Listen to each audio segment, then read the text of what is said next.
Toshkent shahar Ichki ishlar bosh boshqarmasiga fuqaro murojaat qilib, Yunusobod tumani gaz ta'minoti bo'limida ishlovchi mas'ul shaxs gaz hisoblagich o'rnatilmaganligi sabab dalolatnoma tuzmaslik, jarimaga tortmaslik va hujjatlarni to'g'rilab berish evaziga 12 million so'm pul talab qilayotganligi, shu kunga qadar 1 million 200 ming so'm berganligini ma'lum qilib, mazkur shaxsga nisbatan qonuniy chora ko'rishni so'ragan.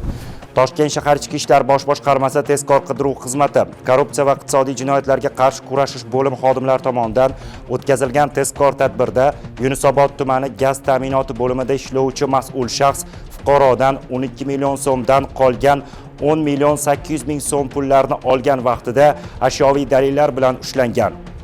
Ma'lum bo'lishicha, mazkur shaxs gaz ta'minoti bo'limida jabrlanuvchining mahallasiga biriktirilmagan xodim bo'lib chiqdi. Mazkur holat yuzasidan O'zbekiston Respublikasi Jinoyat kodeksi 168-moddasi 3-qismi V bandi bilan jinoyat ishi qo'zg'atilgan.